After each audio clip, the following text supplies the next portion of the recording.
Assalamualaikum warahmatullahi wabarakatuh. Untuk kisah kali ini masih melanjutkan dari kisah yang sebelumnya, sebuah kisah yang ditulis oleh akun Twitter @balakarsa. Kisah yang berjudul Ekspedisi Solo Hiking Merbabu. Dan sebelum kita masuk ke ceritanya, tekan dulu tombol like video ini dan jangan lupa tekan juga tombol subscribe channel ini dan nyalakan juga lonceng notifikasinya agar tidak ketinggalan cerita-cerita lainnya. Dan seperti apa kelanjutan kisah ini? Langsung saja kita masuk ke ceritanya. Pagi buta dalam kidung aksara Batara Bayu. Kulihat paras ayu tersipu malu sedang sibuk dengan ikatan anyaman bambu. Pagi, dengan secawan teh kopiur dibuai pandangan yang masih kabur. "Sudah bangun, Mas?" ucap seorang gadis yang ayu namun sedikit kemayu. Ya, bagiku serasa penuh imaji kala mata ini sudah disuguhkan pemandangan indah dan paras indah, serta lekuk tubuh seorang gadis yang indah pula di depan mataku. "Sudah," jawabku sambil membenarkan letak kerah bajuku. "Apa kamu mau mandi dulu, Mas?" tanya Anjani padaku. "Mandi? Apakah di sini ada aliran sungai? Atau setidaknya sebuah aliran mata air mungkin?" "Ah, biarlah.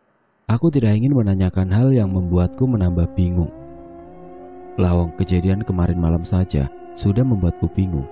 Apa ia harus kutambah pertanyaan yang membuatku bingung?" "Mari dek, saya nurut aja," ucapku sambil tersenyum kepada gadis manis itu. "Ah, si Mas, masa kok ya nurutan?" ucap Anjani padaku dengan senyum yang amboi manis sekali. Anjani pun izin masuk ke gubuk untuk mengambil sesuatu. Sempat diri ini mengira Anjani akan membawa handuk atau peralatan mandi, tapi kulihat ia malah membawa sebuah golok dan tombak. "Ini Mas dibawa," ucap Anjani menyodorkan sebilah golok dan tombak padaku. Golok kuselipkan di pinggang sebelah kiri dan tombak aku pegang.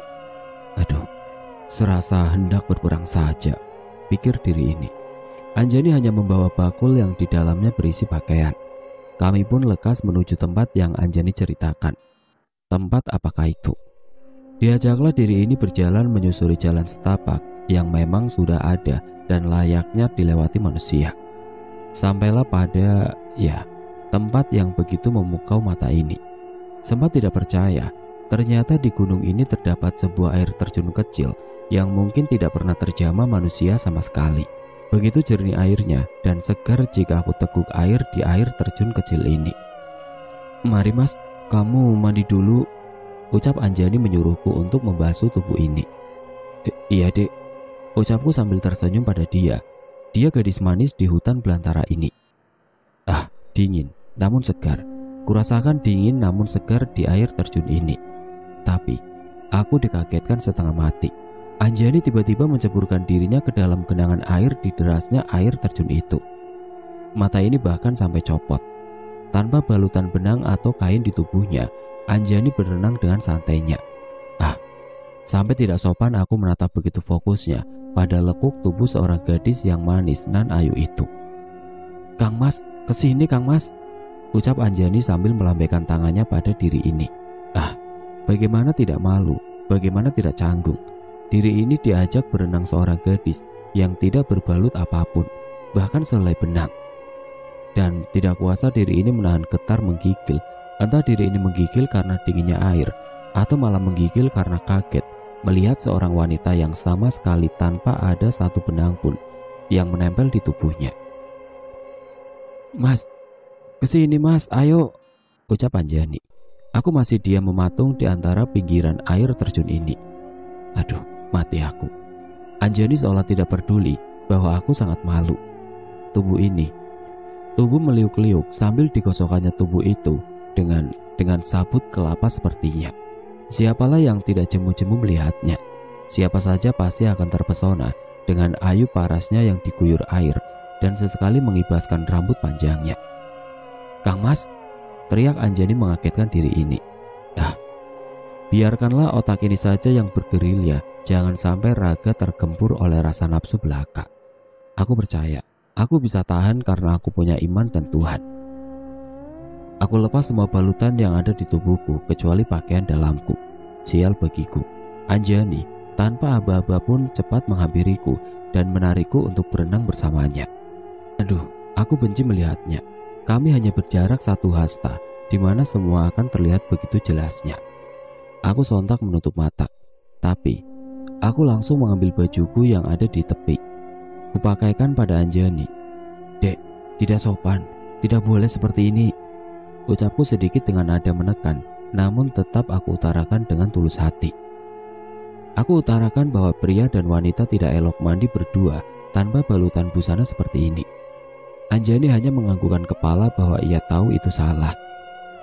Sesudah Anjani mencuci sebakul pakaian, kusuruh Anjani mengganti pakaian basah dengan pakaian kering, dan aku hanya memakai celana panjangku, tanpa baju, hanya bertelanjang dada.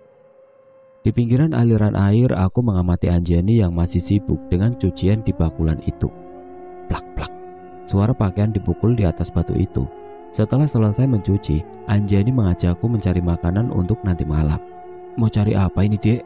tanyaku pada Anjani. "Mau memburu menjangan, Mas, di dekat jurang sana," jawab Anjani. "Ah, berburu kancil?" Sempat aku ragukan apakah gadis manis ini bisa berburu. Diajaklah diri ini menuju hutan yang banyak ditumbuhi ilalang tinggi dan hanya tumbuh pohon-pohon khas gunung yang menjulang tinggi. Tangan ini digandeng gadis manis. Gadis manis baik hati yang begitu menawan hati. Anjani sempat berpikir juga kenapa di hutan belantara ini sampai ada gadis manis seperti Anjani. Tidak hanya manis, namun juga baik hati.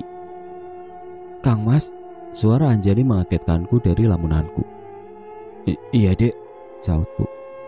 "Ini sudah sampai," ucap Anjani. "Mana menjangannya, Dek?" "Sebentar, Mas, pinjam itu tombaknya," jawab Anjani sembari meminta tombak yang ada di genggamanku. Kuberikan tombak itu pada Anjani, dan hanya beberapa langkah Anjani langsung melempar tombaknya. "Wah, gila," ucap diri ini di dalam hati. Lemparan tangan halus yang kuning langsat itu begitu membuat siapa saja tidak akan percaya. Set. Suara tombak terlempar dan ngek.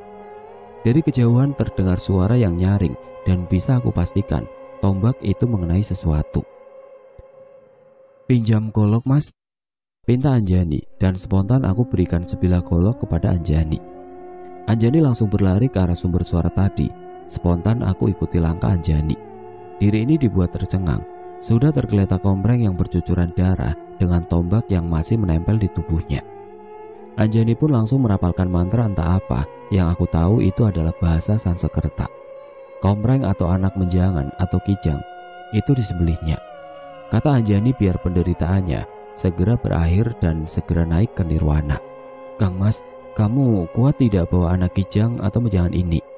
tanya Anjani padaku. "Ya pasti kuat toh, Dek," jawabku dengan penuh percaya diri. Wah, jancuk, ternyata berat juga kompreng ini. Bisa aku perkirakan berat dan besarnya memang sepadan dengan 1 ekor kambing kibas gemuk. "Kenapa, Kang Mas? Kuat tidak?" tanya Anjani padaku. Kuat kok, Dek. Ini loh, ototku sampai kelihatan." Wah, berat. Memang berat kompreng ini. Bayangkan saja kambing dewasa kau pikul sendiri dengan jarak tempuh 1 jam lamanya. Sungguh aku hanya bisa mengingat pundak dan punggung ini hampir patah. Dan dengan susah payah aku panggil kompreng ini. Ya, aku harus kuat. Aku tidak ingin melihat gadis manis ini tahu bahwa memang berat kurasa beban yang kupanggul ini. Perlahan dan perlahan aku langkahkan kaki. Meski terkadang harus membenarkan posisi beban yang aku panggul ini. Jalur yang naik turun memang cukup menjengkelkan. Terlebih aku bukan membawa keril seperti biasanya, tapi membawa makhluk tidak bernyawa untuk santapan kita nanti malam. Rimbunan pohon dan ilalang tinggi sedikitnya mampu menahan rasa nyeri di punggung ini. Terjalnya lereng dibalut pemandangan air terjun tempat kami mandi tadi, seolah melipur rasa penat ini berjalan di sebuah punggung pegunungan.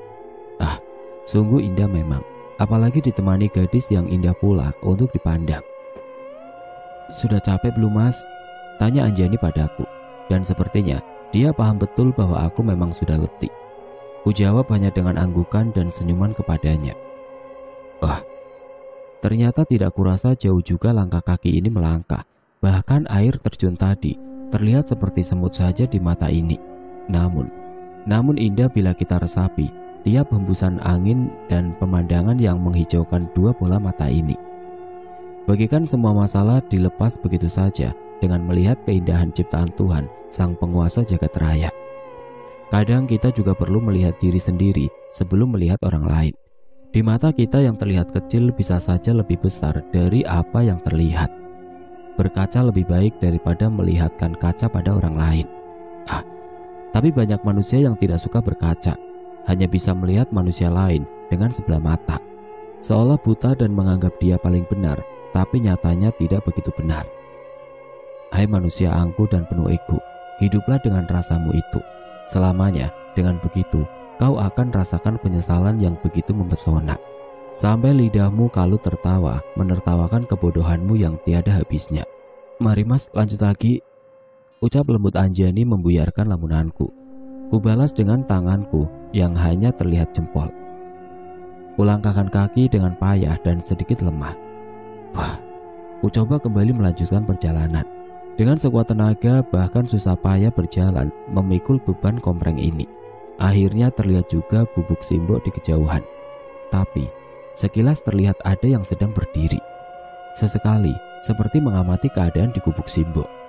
Memang hanya sebatas bayangan hitam, namun itu apa? Aku tidak mau menerka-nerka wujud apa itu sebenarnya. Aku hanya ingin segera sampai di gubuk Simbok dan segera pula merebahkan badanku ini, karena cukup payah badan ini. Namun mata ini serasa tidak nyaman dengan bayangan hitam yang berdiri di dekat pepohonan. Sorotnya seperti lampu merah menyala. Ada sekitar 6 sorot seperti lampu di antara pepohonan itu. Tetap kulangkahkan kaki sampai pada belakang gubuk Simbok. Anjani mengambil seikat kayu di belakang gubuk. Namun lagi-lagi, mata ini tidak nyaman akan sorot lampu, atau lebih seperti laser merah di antara pohon itu. Tetap kuamati dan malah membuat penasaran. Ada apa mas? Ucap dan tanya Anjani mengagetkanku. Tidak kok dek, tidak ada apa-apa, jawabku sembari meyakinkan bahwa memang tidak ada apa-apa. Ya udah mas, mari masuk ke gubuk lagi, ajak Anjani berjalan ke depan gubuk dan kubalas dengan anggukan kepala. Srak, srak, srak. Dapat apa ini?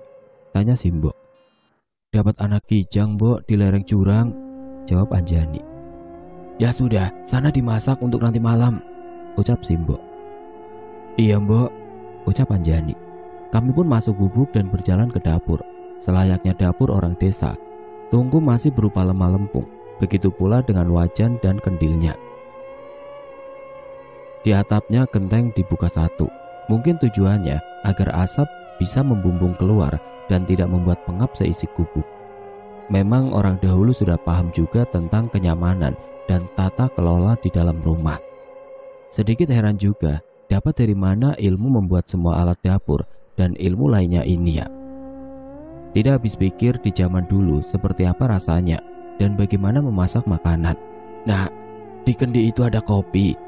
Anak lelaki itu buatkan kopi ya, teriak dan pinta Simbok dari luar. Enggak, Mbok, jawab Anjani. Kopi? Dari mana mereka mendapat kopi? Kopi apa?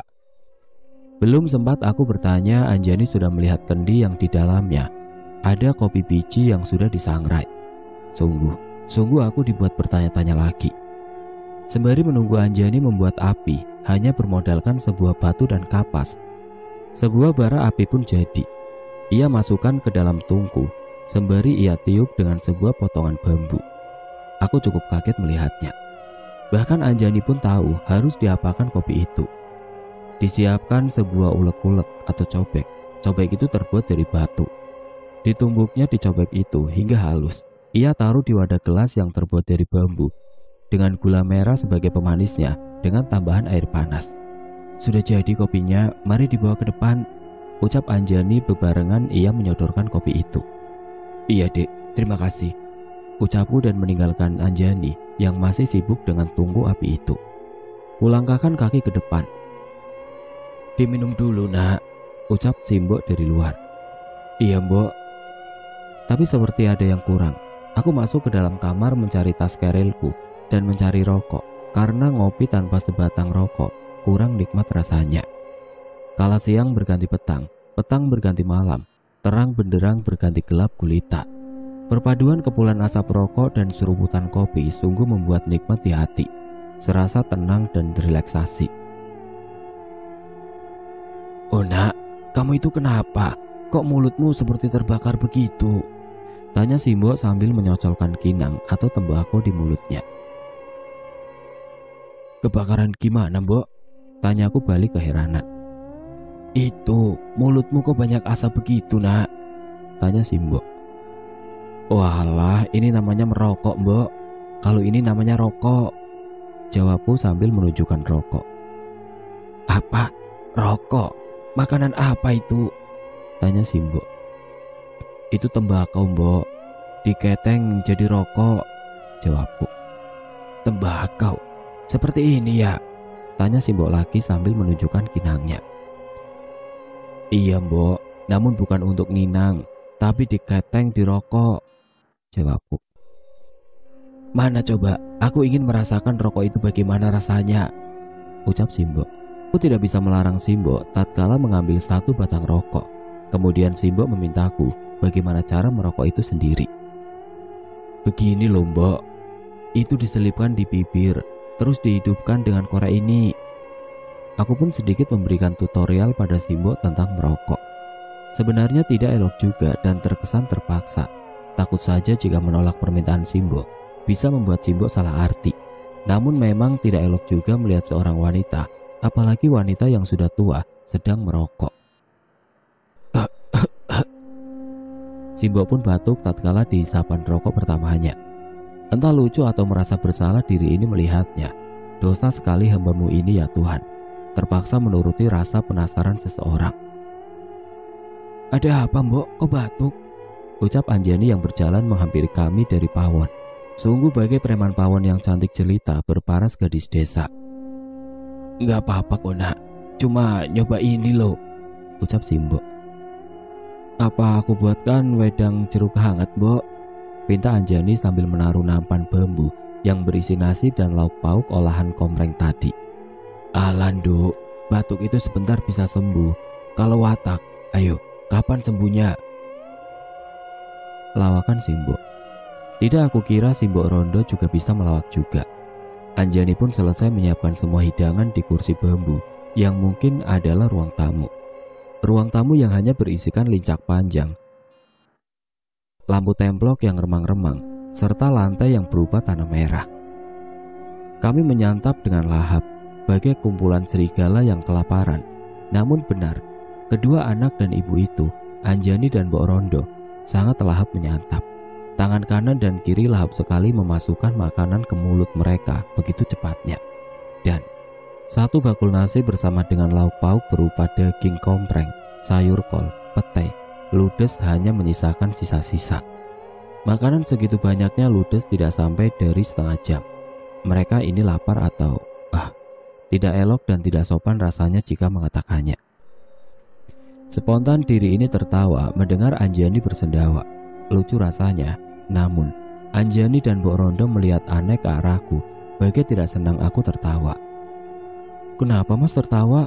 ucap Anjani padaku. "Tidak kok, Dek," ucapku. Namun, "Keluar anak manusia, aku tahu kamu di dalam. Siapa itu berani mengganggu kawasanku?" ucap Mbok Rondo. Tanpa basa-basi Mbok Rondo mengambil sapu icuknya dan beranjak akan keluar gubuk. "Kamu semua di dalam saja, nak. Biar Simbok yang menemui siapa itu yang berani mengusik ketentraman di tempatku," ucap Mbok Rondo lagi. Aku dan Anjani hanya diam, hanya mengangguk, menandakan bahwa kami pasrah. Bahkan mencoba melarang Simbok keluar pun, aku tidak berani. Karena sorot mata Simbok yang cukup ngeri juga kulihat. Sorot mata Simbok seperti ingin mencongkel mata seseorang. Mata yang begitu tajam, bahkan lebih tajam dari tombak Gayatri. Dengan sapu lidi, bagai mampu menyapu bersih siapapun yang berani mengganggu kawasan Simbok. Simbok pun keluar gubuk menemui entah ke siapa dari balik gedek anyaman bambu. Ngeri, aku takut Simbok kenapa-napa. Dan Siapa yang berani-berani mengganggu kawasanku? Ucap Simbok terdengar dari luar gubuk. Ku beranikan diri untuk mencari celah lubang gedek itu agar bisa melihat ada apa di luar. Ku ajak Anjani untuk mengintip di celah lubang itu. Namun, bagai disambar petir diri ini rasanya. Bagaimana tidak kaget, bagaimana tidak takut. Aku masih ingat betul sosok mengerikan itu. Dan kenapa bisa tahu aku di sini? Ya Tuhan, bagaimana dengan Simbok?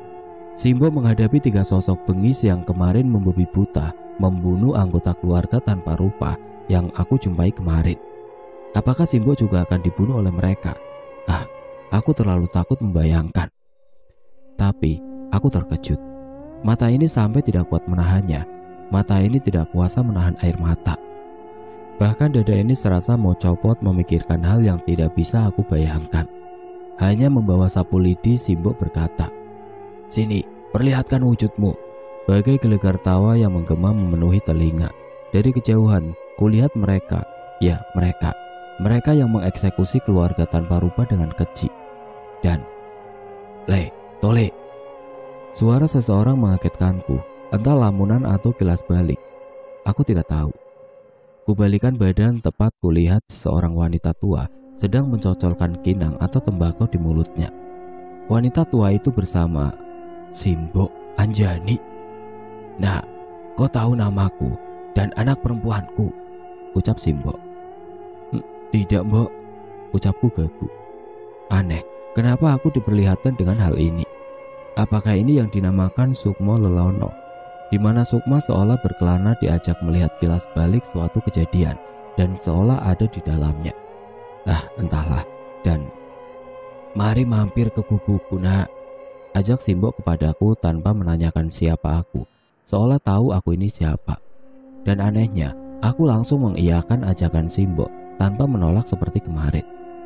Aku ikuti langkah Simbok dan Anjani. Terdengar riuh suara warga desa dan seperti suara hajatan. Benar saja, ada perkampungan persis dengan apa yang kulihat. Berjajar rumah gubuk dengan berhiasan lampu templeknya. Tapi, aku dibuat aneh lagi. Warga yang aku temui semua mempunyai wajah atau rupa tidak seperti kemarin. Namun muka mereka hanya pucat dan tidak menghiraukan kami lewat di jalan dusun itu. Bahkan aku sampai penasaran kulihat tiap paras warga di sana. Tibalah di gubuk Simbok dengan bentuk sama dengan perlihatanku. Sampai masuk semua dialog bagai di copy paste, tidak ada yang berbeda. Bahkan aku diizinkan tinggal dan diantar ke kamar itu. Namun, ada suatu kata yang berbeda.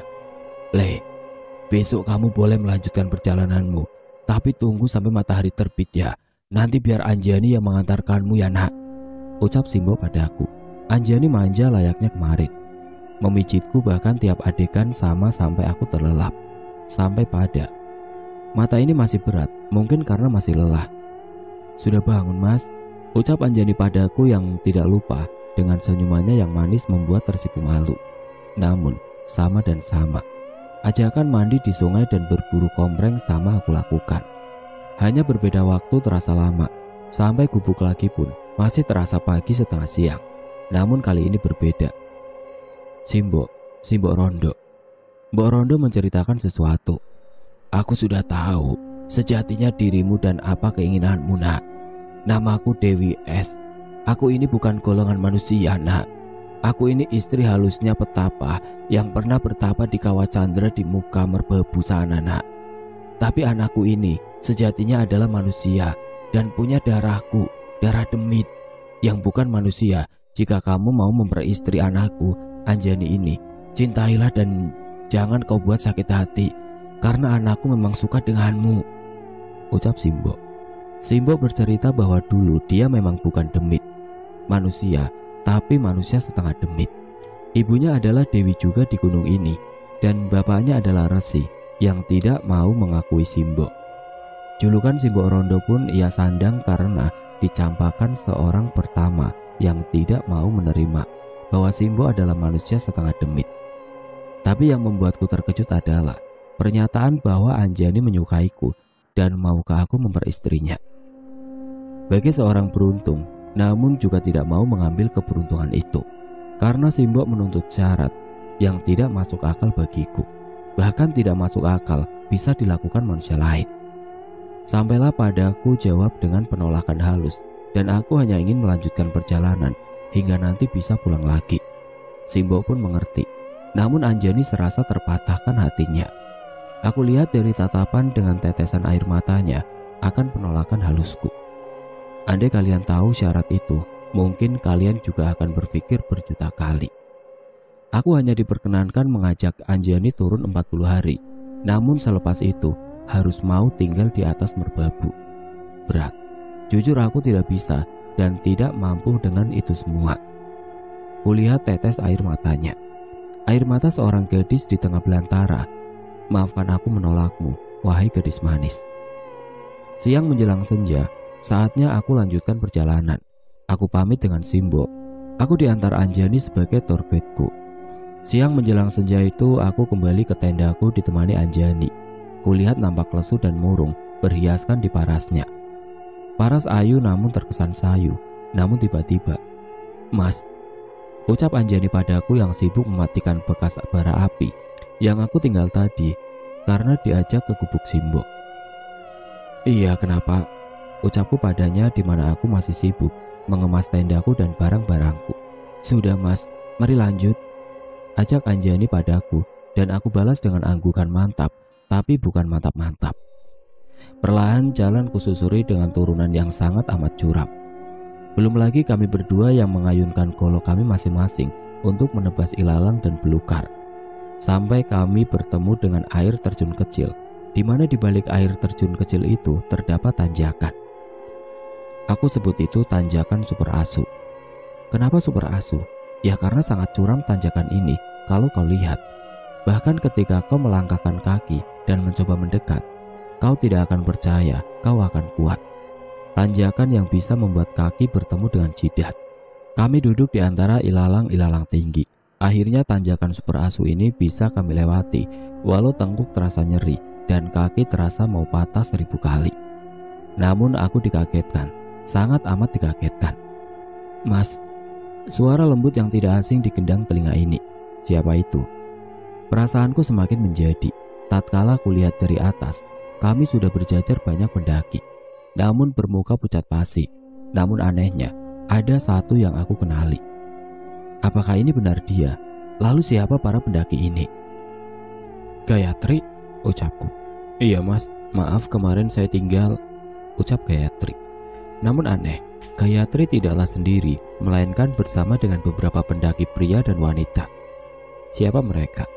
Muka mereka pucat sekali, pucat yang seperti hipotermia. Muka yang sayu, payah dan resah. Serasa terkantung dan terlantung terlunta lamanya, seolah orang yang tersesat lama di sini. Biarlah. Tidak ingin aku tanyakan itu pada Gayatri tentang mereka, apalagi menginterogasi mereka satu persatu. Kenapa mereka bisa seperti ini? Aku ajak Anjani, ku gandeng tangannya, namun ada sikap tidak biasa dari Anjani. Seolah Anjani mendekatkan tubuhnya padaku, dan Gayatri nampak kesal dan enggan bertanya siapa gadis yang ada diri ini. Namun bagi dua bola mata ini, sorot mata ini lebih fokus kepada entah itu teman Gayatri atau bukan. Yang pasti mereka cuma diam dan diam. Tidak ada satu patah kata pun yang terucap dari bibir yang membiru dari mereka. Dan Gayatri berucap bahwa hanya Dewi, entah nama Dewi atau siapa, karena ucap Gayatri begitu pelan, seolah seperti bisikan padaku. Hanya Dewi yang paham akan jalur itu, karena Dewi sudah menganggap merbabu sebagai rumahnya, dan sudah lama pula dia di sini. "Mas, di atas sana udah watu gubuk kok mas," ucap Anjani padaku. Watu gubuk? Jauh sekali perjalananku sampai bisa masuk jalur via T. Aku terheran-heran tidak karuan. Namun, seperti rumah, sudah lama di sini. Dua kalimat itu membuat jantung ini terpompa begitu hebatnya. Kalimat yang bisa langsung aku cerna akan maknanya. Sebuah kalimat teka-teki yang hanya akan disadari manusia yang penuh akan empati. Kata dua gadis ini membingungkanku. Aku tapi mencuri pandang ke arah Dewi yang sembari tadi juga mencuri pandang padaku, meski ku tahu wajah itu, wajah yang pucat dan membiru. Ya, wajah yang tersirat ingin menyampaikan sesuatu. Tapi Gayatri mengajakku membangun tenda di dekat sini.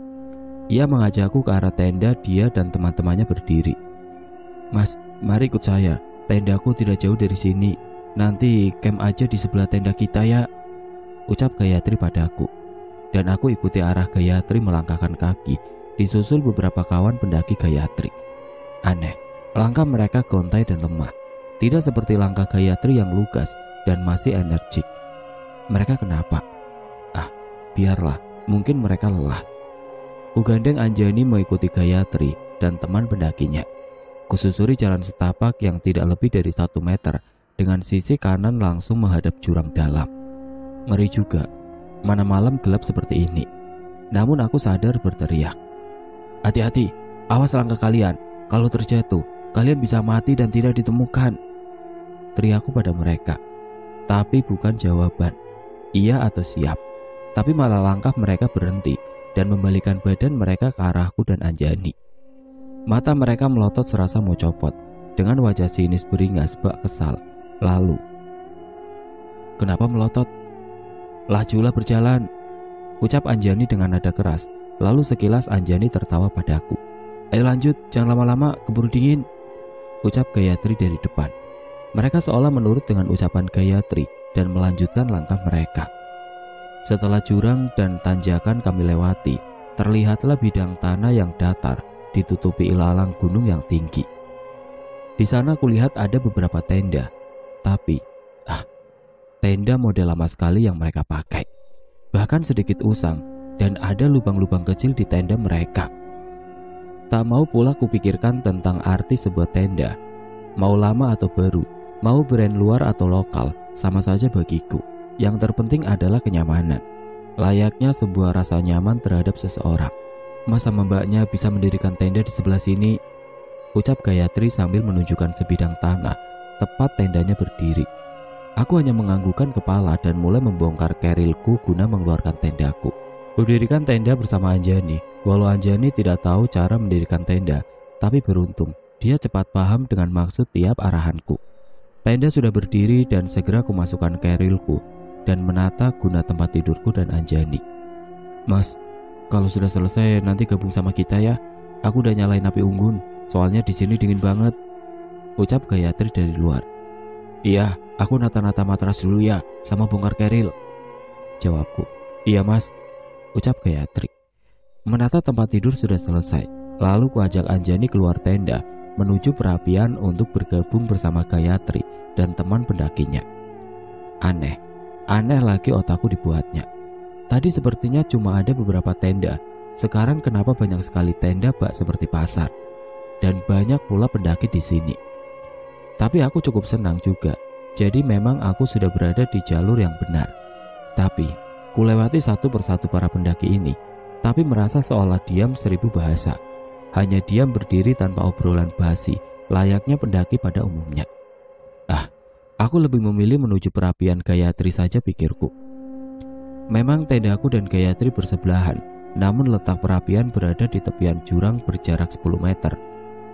Tapi ada tenda besar tepat di samping perapian itu. Mungkin itu tenda konsumsi atau tenda porter mereka, pikirku. Jagat kalawan bejat, demit-demit ojo dulit, setan-setan ojo podo gentayangan. Mulya balik asalmu, ojo ganggu.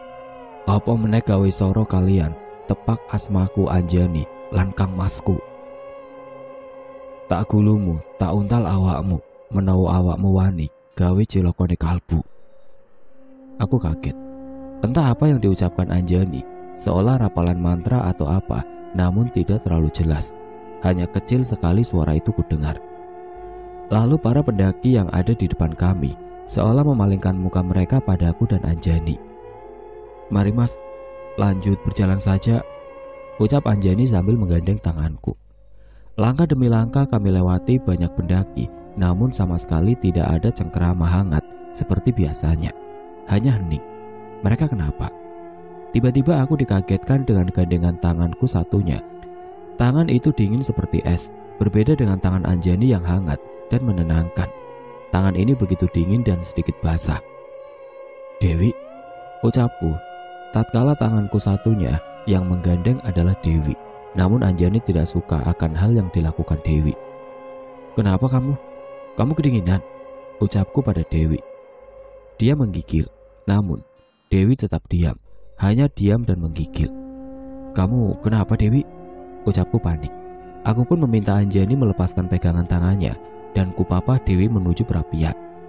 Langkah lemah tidak berdaya, bahkan tanpa tenaga, tergopoh dan hampir saja terjatuh. Tanpa aba-aba aku gendong Dewi dan aku segera bawa ke perapian. Aku dudukkan. Aku langsung kembali ke tendaku dan mencari kotak P3K-ku. Aku berlari lagi menuju ke perapian. Aku cemas bukan main. Aku khawatir dengan Dewi karena bibirnya yang nampak membiru, bahkan membiru sekujur tubuhnya. Matanya yang menghitam dan menggigil kejang. Langsung aku selimuti tubuhnya dengan aluminium blanket. Tidak lupa aku masukkan ke dalam sleeping bag buluku. "Dewi, kamu gak apa-apa kan?" tanyaku khawatir. "Enggak mas," ucap Dewi sambil tersenyum haru. Namun ada kata yang membuatku tidak bisa masuk akal dan membuatku takut namun juga sedih. "Andai kala itu aku tidak terpisah dengan rombonganku, mungkin saat ini aku bisa bertemu dengan keluargaku, bisa bertemu dengan teman dan sahabatku di bawah sana. Andai aku bertemu orang seperti Mas di masaku seperti ini, kala itu aku mungkin masih bisa selamat," ucap Dewi. "Selamat? Dia kan masih selamat, kenapa bisa-bisanya mengatakan masih bisa selamat?" Namun Dewi masih melanjutkan ucapannya. "Isak air mata sudah tidak ada maknanya. Gadis kecil ini telah memilih dipeluk dinginnya merbabu. Walau gadis ini tahu ia sangat rindu akan canda tawa bersama mereka di bawah sana," ucap Dewi dengan sedikit derai air mata. Namun, "Sudah Dewi, jangan diteruskan ucapanmu. Jangan buat masnya jadi berpikir yang tidak-tidak," ucap Gayatri. "Tapi mbak..." "Sudah," ucap Gayatri dengan senyum. Kulihat Dewi masih berderai air mata. Kulirik pula teman pendaki Gayatri, juga terlihat sedih, namun dengan muka dan badan yang pekat, lebam membiru. "Sudah, mari masuk tenda. Kembalikan sleeping bag masnya. Kamu pakai saja punyaku nanti ya. Aku bawa 2, ucap Gayatri pada Dewi. "Iya mbak." Gayatri pun mengajak mereka semua, terutama aku dan Anjani, untuk segera masuk tenda masing-masing dan beristirahat. Namun sorot Anjani pada mereka, terutama pada Gayatri, seperti tidak suka dan seolah membenci mereka. Kami pun memasuki tenda. Di dalam tenda aku baru sadar bahwa hanya membawa 1 sleeping bag. "Dek, kamu pakai ini ya, aku sarungan saja," ucapku sambil memasukkan Anjani ke kantung tidur sleeping bag bulu angsaku. "Ini dipakai berdua saja mas, kamu kedinginan itu loh," ucap Anjani. Memang tidak kupikiri, memang dingin sekali di sini, bahkan serasa minus derajat Celcius, di mana membuat tulang terasa tertusuk dan nyeri ngilu. Aku iakan saja ajakan Anjani untuk sekantung tidur berdua. Toh memang bisa buat untuk berdua. Aku masih sadar dan tidak mungkin aku berbuat di luar batas wajar. Namun, terdengar seperti percakapan 2 gadis di luar sana. Itu suara Gayatri dan Dewi. "Kenapa sih mbak? Aku gak boleh meneruskan ucapanku tadi," ucap Dewi. "Kamu sadar masnya itu siapa dan apa? Kamu ingin dia tahu kalau kamu itu sudah..." "Lupakan, kamu harus sabar, nanti pasti ada," ucap Gayatri. "Aku hanya ingin dia tahu mbak yang sebenarnya dan bisa mewujudkan keinginanku selama ini," ucap Dewi. "Diam Dewi, kamu sadar masnya bersama siapa? Wanita itu tidak suka dengan kita. Bisa saja kita malah celaka, dan apa yang kamu inginkan tidak bisa kamu utarakan," ucap Gayatri. "Iya mbak," ucap Dewi masih dengan isak tangis. Apa yang mereka bicarakan dan mereka maksud? Aku hanya bisa menerka dan tidak berani bertanya. Biarlah saja. Tapi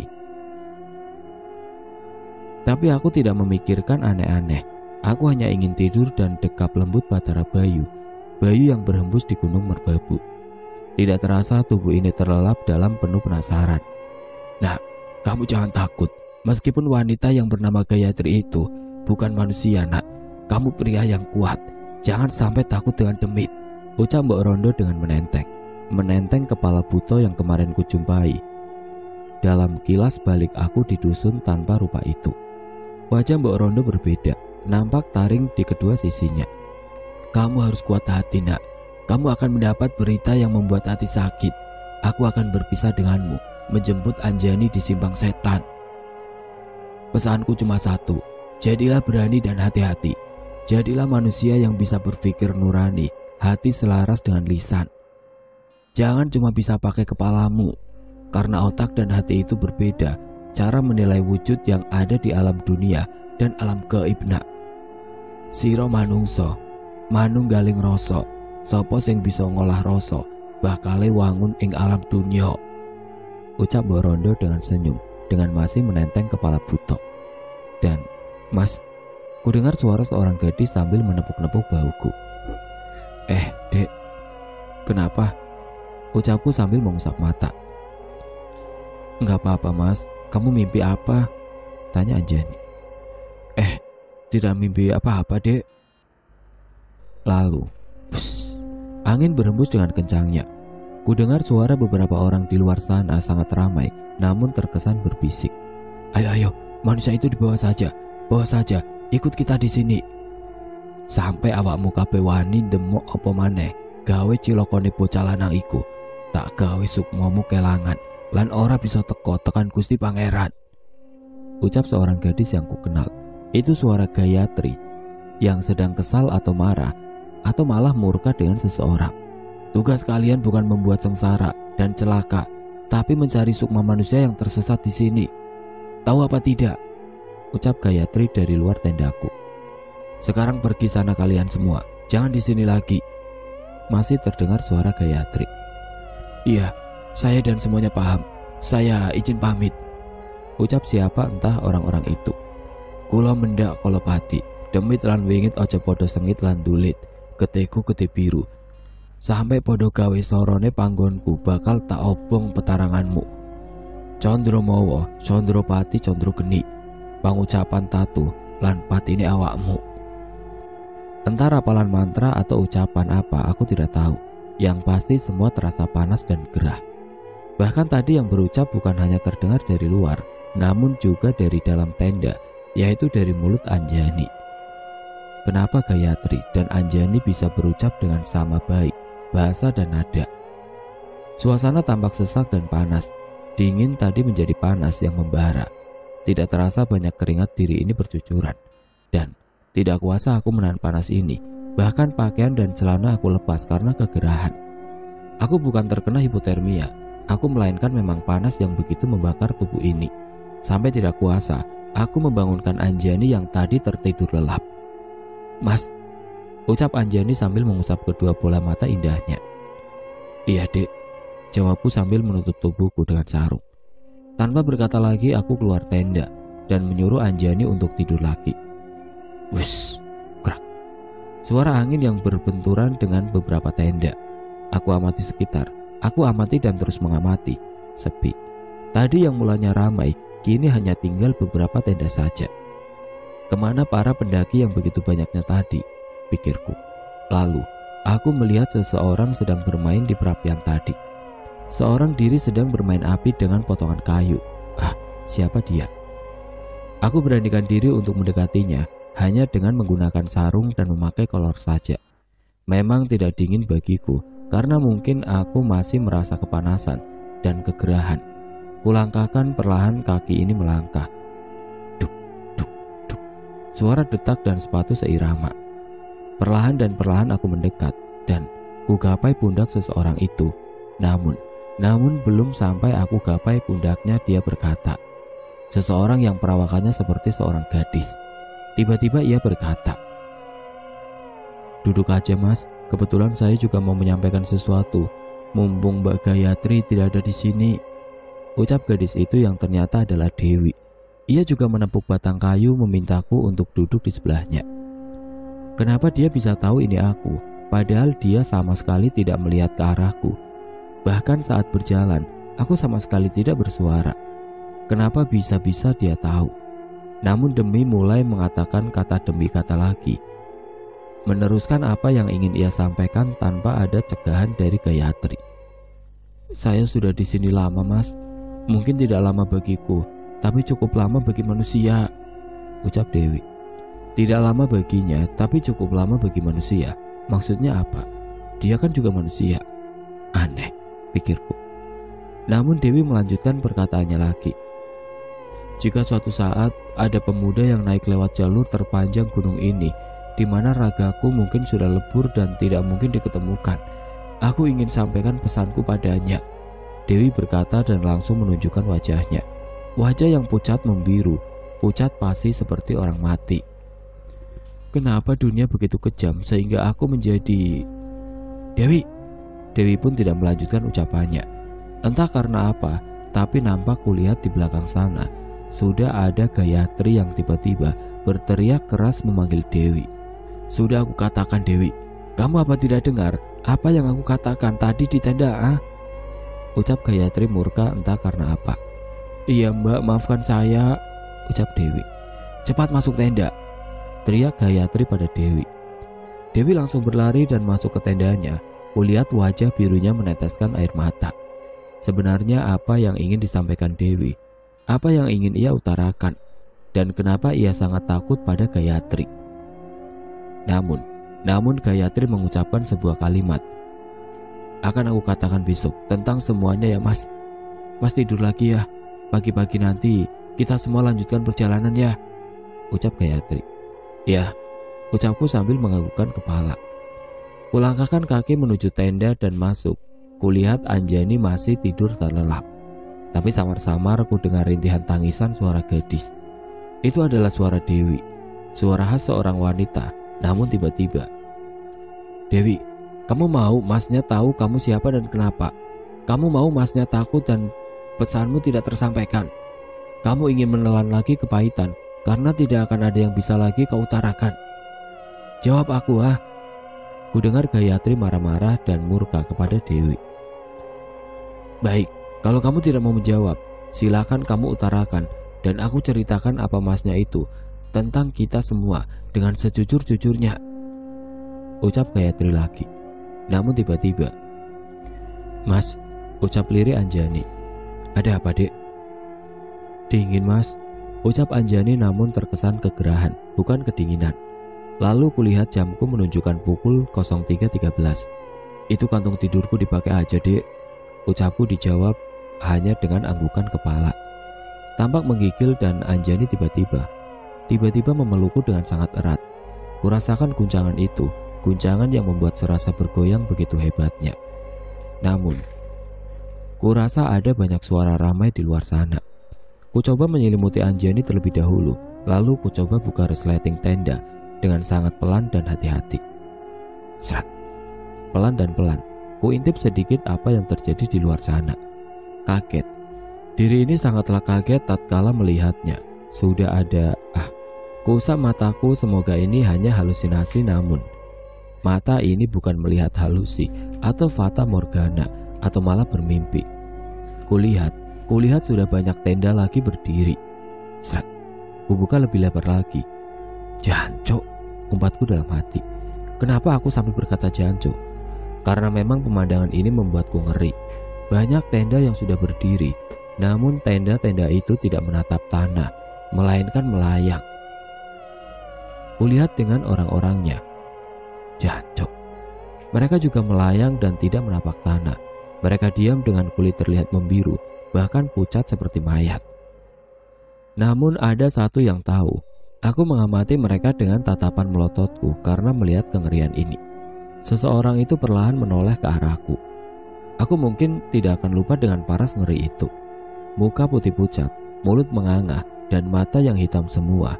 Dan tanpa basa-basi, hanya berteman dengan ketakutan, aku langsung menutup tendaku dan mendekap Anjani yang sedang tertidur.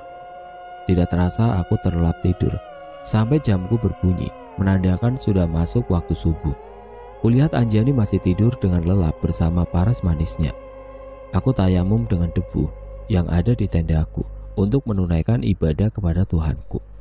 2 rakaat dan 1 salam aku tunaikan.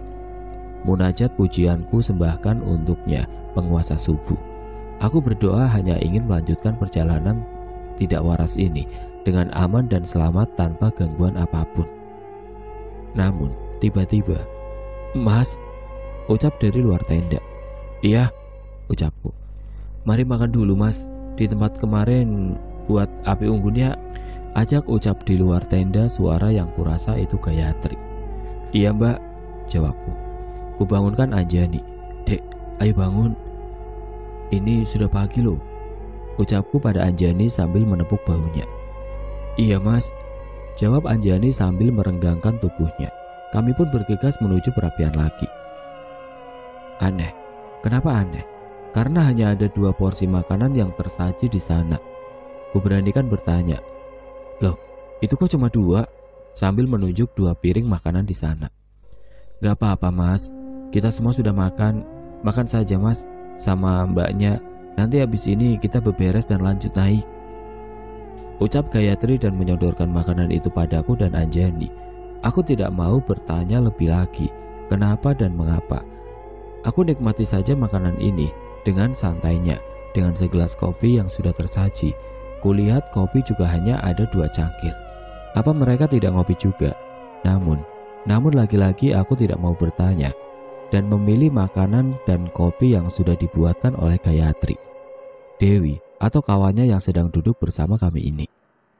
Selesai makan dan ngopi tanpa ada kata basa-basi dari semua orang di sini, kami membereskan dan pack lagi semua peralatan kami masing-masing.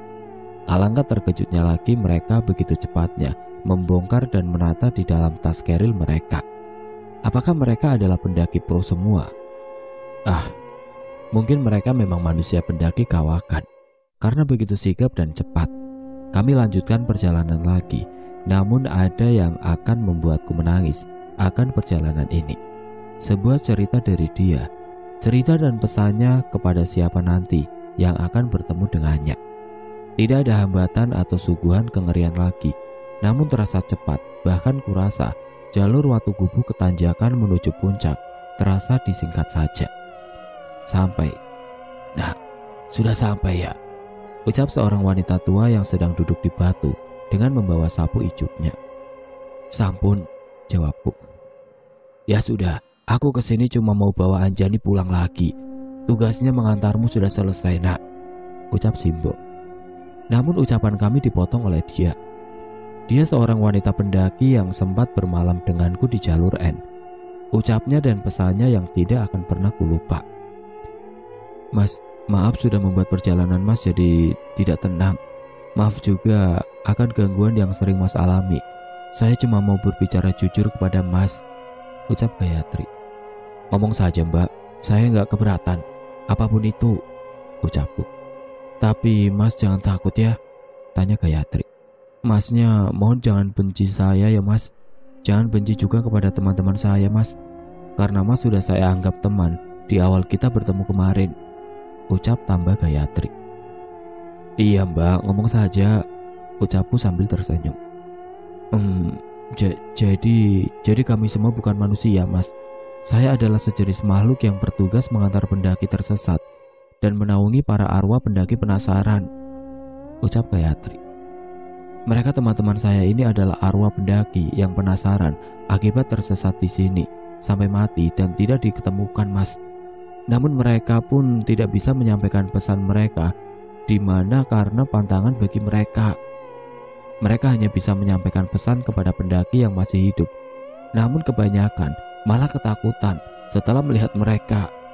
Maafkan saya mas tidak jujur dari awal. Namun ada Dewi mau berpesan pada mas. Tolong didengarkan ya mas. Dewi, cepat katakan. Waktu kita tidak banyak. Kita harus kembali lagi, ucap Gayatri pada Dewi. Iya mbak, ucap Dewi. Aku hanya bisa melongo dan belum bisa mengatakan apa-apa. Dewi pun melanjutkan ceritanya. Saya pendaki yang sudah lama hilang di sini mas. Mungkin raga atau jasad saya pun sudah lebur bersatu dengan tanah seperti teman-teman saya mas. Saya hanya ingin bertemu dengan pendaki suatu saat nanti agar pesan saya tersampaikan. Saya tahu mas bingung kenapa mas bisa bertemu kami dan bukan manusia lagi mas. Tapi percayalah mas, kami tidak mau mencelakakan siapapun. Kami hanya ingin pendaki lebih hati-hati dan mampu menjaga lisan serta kelakuan di gunung. Saya minta doanya ya mas. Kirimkan doa untuk kami agar segera bisa mencapai damai. Semoga ada pendaki seperti Mas yang bisa saya temui dan tidak takut bertemu saya. Sampai jumpa Mas, semoga kita bisa bertemu lagi, ucap Dewi dengan isak tangis dari wajahnya yang membiru. Mas jaga diri Mas, jangan nekat lagi naik sendirian, berbahaya bagi Mas, ucap Gayatri. Saya akan selalu menanti jika Mas naik gunung ini lagi. Senang rasanya bertemu dengan Mas dan bernyanyi bersama Mas. Terima kasih Mas, ucap Gayatri sambil memelukku. Mereka pun melambaikan tangan dan kembali turun, kembali dan ditelan kebalnya kabut. Terima kasih Gayatri, damailah Dewi dan semuanya. Nah, sekarang kamu harus sampai di puncak sebelum petang. Kalau turun jangan lewat es. Itu turunan ada salah satu nenek dan 2 cucunya yang jahil. Biasanya minta tolong gendong turun, bisa mencelakakan kamu. Lewat G saja, tapi kamu jangan lewat sampai gelap, karena ada buto berkepala macan. Itu demit kasta tinggi nak, ucap Simbo. Pokoknya hati-hati, jangan takut kalau kamu benar dan lurus. Orang baik itu jangan pernah takut dengan demit, tapi takutlah dengan Tuhan yang menciptakan dirimu, ucap Simbo lagi. Mas, saya pamit ya, terima kasih untuk semuanya Mas, ucap Anjani sambil memelukku. Simbo dan Anjani pun pergi meninggalkanku. Sempat Anjani berkata, jika kita berjodoh, ketemu lagi Mas, akan aku datangi tempat kamu tidur Mas. Terima kasih untuk semuanya. Aku jawab semua rasa terima kasihku pada mereka semua. Dan saatnya aku melanjutkan perjalanan menuju ke atas puncak. Sampai pada tanjakan curam dan hanya jurang. Puncak Genteng Songo sudah kulihat. Dengan susah dan payah kulihat perjalanan begitu melelahkan. Sampailah dan terbayarkan. Aku selamat sampai puncak Genteng Songo, di mana sampingnya lagi adalah puncak Trigulasi. Aku langsung bersujud syukur atas kuasa Tuhan yang membuatku masih selamat dengan kenekatanku. Perjalanan di pendakian malam Kabisat kemarin di jalur N. Banyak kerintangan dan pengalaman dan tidak aku lupakan. Aku terlalu payah untuk turun dan terpaksa mendirikan tenda di puncak. Bermalam lagi, namun bukan di hutan dengan sejuta kengerian, melainkan di puncak keindahan merbabu. Aku terlelap dalam tidurku sampai, wah, siapa nih yang pasang tenda di sini? Ngeri amat. Ku dengar suara riuh-riuh banyak orang. Entah kata, itu sunrise-nya kelihatan. Wah, bagus banget, dan lain-lain. Kata-kata alay yang kurasa aku memang sudah bertemu dengan pendaki yang benar-benar pendaki. Ku buka tenda dan kulihat kilauan oren menjingga, matahari yang kian mengintip. Begitu indah dan mendamaikan dari puncak ini. Oh, indah sekali ciptaanmu Tuhan. Sambil sebat dan membuat kopi, aku nikmati suasana sementara ini. Aku tidak menghiraukan kata-kata alay yang terlontar dari mulut-mulut entah pendaki musiman atau apalah namanya, dengan bawaan kertas, titip nama dan sebagainya. Sampai matahari kian meninggi.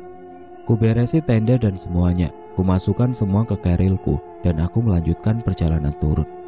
Di setiap bertemu atau sekedar rehat, baik di jalur ataupun sabana 1 dan 2, selalu ada kata, lintas jalur ya Mas, lewat mana? Ku jawab saja, iya, lewat N. Sontak setiap orang banyak yang berkata, dan gila. Memang aku gila akan petualangan dan perjalanan, namun selalu dan selalu saja disuguhi kengerian. Namun aku bersyukur, di perjalanan turun hanya terganggu oleh obrolan sampah dan sikap acuh oleh pendaki sampah yang tidak mau membawa sampahnya turun. Sampai lega rasanya. Bukan kata slogan iklan atau slogan endorsan, namun kata lega yang sebenarnya. Aku turun di Via G dengan pemandangan wisatanya.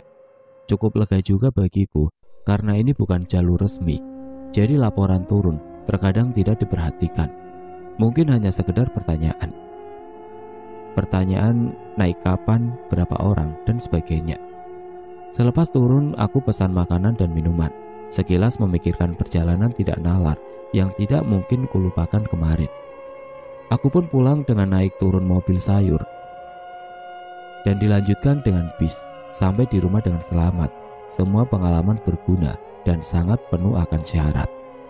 Bagi pengalaman manusia yang langka, namun aku bermimpi dalam tidurku aku naik ke Semeru. Entah namun Simbok berkata, "Nah, kamu bakal dapat pengalaman bagus di Semeru dan Arjuno. Siapkan mentalmu ya nak." Aku hanya bisa berpikir, dalam mimpiku itu sebuah pertanda atau teka-teki. Aku hanya diam dan kubuat hanya sebatas dongeng tidur saja. Sampai kuputuskan ke Semeru, naik ke Semeru bersama Dimas. Selepas semua itu, saya pun mendengar kabar bahwa Merbabu kebakaran. Saya langsung ikut dalam pemadaman kebakaran, meski api sudah menjalar begitu hebatnya.